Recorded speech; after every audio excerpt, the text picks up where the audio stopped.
Today, we're going on one of the most incredible journeys imaginable. Not to some distant star, but into the space between our own ears. A project between Harvard and Google has just given us a map of the human brain like we've never seen before, and it really makes you wonder. You know, it's a wild thought, right? We've got these unbelievable telescopes that can see to the edge of the universe, but the thing sitting right inside our own skull is still, in many ways, a complete mystery. And the reason for that all comes down to scale. The real action in the brain, the stuff that makes us, us, happens at a level so tiny it's almost impossible to see. I mean, sure, we've all seen brain scans like MRIs, and they are amazing. They show us which big neighborhoods of the brain light up when we're happy or solving a puzzle. But what they can't do is show us the actual streets and houses. They can't see the individual wires, the synapses, where all the information is actually passed along. And that's where the code of consciousness is written. To actually read that code, you have to zoom in. I mean, way in. We're talking nanoscale. We need a map that shows every last wire and every single connection. And for that, you need a totally different kind of tool, an electron microscope, which lets us see things that are smaller than a wavelength of light. And that brings us to the HO1 project. This was this massive effort to finally create that map. A team from Harvard and Google got their hands on a tiny piece of human brain tissue from the temporal cortex, and they set out to map every single thing inside of it. And when I say tiny, you won't believe how small it was. The whole sample was just 1 cubic millimeter. That is about the size of a single grain of sand. Now, it came from a patient who was having surgery for epilepsy, which is an important detail, but pathologists confirmed the tissue itself was structurally normal, which means this is the clearest, most detailed look we have ever had at our own wiring. Okay, so what's inside that grain of sand? Well, for starters, the team found over 57,000 individual cells. You've got your neurons, your glial support cells, blood vessels, the whole shebang. It's like a whole city packed into this microscopic space. Just let that sink in for a second. But here's the number that just blows my mind. The synapses, the connections. Inside that 1 cubic millimeter, they counted nearly 150 million of them. These are the little junctions that make the whole circuit work. 150 million connections in a piece of brain you could barely even see. So, what kind of hard drive do you need to store a map of a single grain of sand's worth of brain?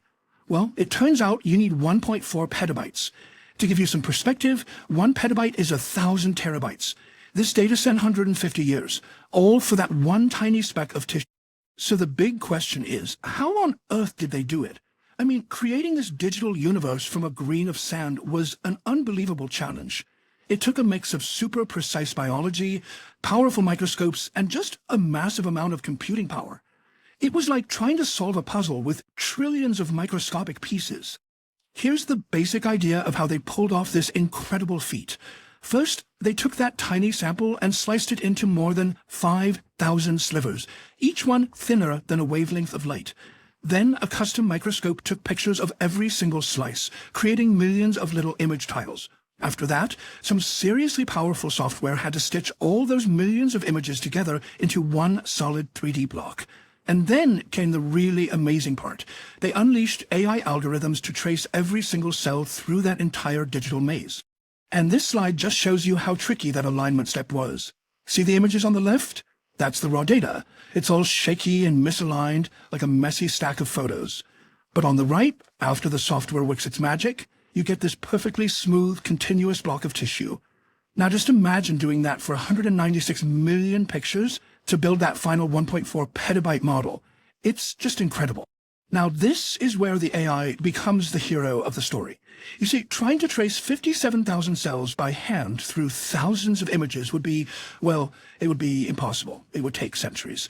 So they used this clever AI called a flood-filling network. You can see it working here. The black and white image is the raw microscope data. And the colored parts are where the AI has automatically identified and filled in each cell, creating a perfect 3D model of everything in. Okay, so building the map was a technological marvel. But the real excitement, the reason they did all this, is what they found inside. This map is so new and so detailed, it's already rewriting textbooks and showing us things we've never ever seen before. Let's check out some of the highlights. So first off, just taking a basic count of what's in there led to some big surprises. For one thing, the brain support cells, the glia, actually outnumber the neurons 2-to-1. And get this, the most common type of cell wasn't a neuron at all, but something called an oligodendroglade, which makes the insulation for the brain's wiring. Oh, and they also found a bunch of weird blobs that they couldn't identify at all. But then things got even weirder. Deep down in a part of the cortex called layer 6, they found these bizarre neurons. Take a look at the image here. They call them compass neurons. See how they each have one really big branch that points in one of two opposite directions? They form these perfectly mirrored groups. What are they for? Right now, nobody has a clue. This quote is pulled straight from the scientific paper, and it hints at what might be the most profound discovery of all. The scientists started noticing that some of the connections in the brain didn't look random at all. They looked like they were there on purpose. And this is exactly what they meant. So most neurons connect to each other with maybe 1 or 2 synapses. It's a pretty weak link. But the team found these rare, incredibly powerful connections. Check out the image here. You can see a single axon reaching out and making 53 separate connections to one single partner neuron. The odds of that happening by chance are basically 0. It suggests the brain isn't just a random web, it's deliberately forging these super connections between specific partners. So after years and years of work, this first incredible exploration is done. But here's the best part. This isn't the end of the story. It's really just the beginning. Because the team behind this map didn't just publish their findings and call it a day. They did something much, much bigger. They've made the entire thing, all 1.4 petabytes of it, totally free and available for anyone in the world to explore online. They even built tools so you can fly through it yourself. This isn't just a research paper. It's a new atlas for neuroscience. It's a gift to science that's probably going to lead to discoveries for decades. And that just leaves us with this final, kind of humbling thought. This entire journey, all of these wild discoveries, came from a piece of our brain no bigger than a pinhead. So it just makes you wonder, what other beautiful, bizarre, and unimaginable secrets are hiding in the billions of other millimeters that make up the rest of the human brain?